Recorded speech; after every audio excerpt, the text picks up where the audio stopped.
There was a shocking twist to a suspected break-in at a nonprofit in Oklahoma. Employees figured something wasn't right when they arrived to work Monday morning and found blood on the windows as well as papers strewn everywhere. Aiden Joe Ferris explains what happened.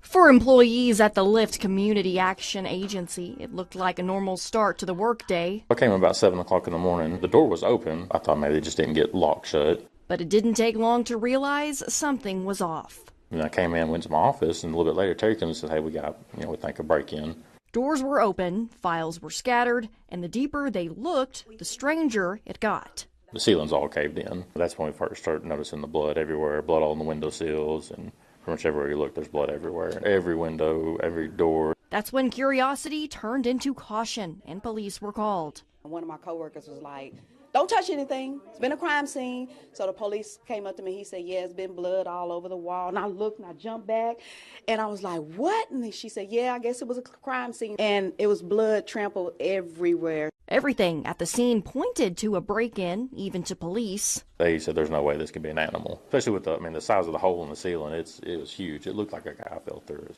But the biggest clues weren't on the floor or in the ceiling. They were waiting on surveillance video. That's when we finally see the raccoons fall through the ceiling. Then 2 of them get on the back door back there, and that's how we realized what opened the door. Turns out it actually wasn't a murder. It was 3 determined raccoons. They got on it and jumped on it, and the bar just kicked it right open. I never would have believed that they could have, especially not one of the big push doors, that they could have opened that up. I was shocked, and the police were too. The blood investigators first worried about is theorized to be from an injured paw.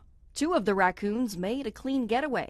The 3rd, still missing. Yeah, they said we filed a police report on him, but they ain't found him yet, so. And now Lyft employees are left with a story they never thought they'd tell. We've had buildings that have been broken into, but this is our first experience with 2 raccoons who's come in to have a good time and leave. Well, I don't know if I'd want to go into work if there was still a 3rd raccoon on the loose, probably up in the ceiling or something like that. Just at your desk, have a raccoon fall on you middle of the day. That'd be something else.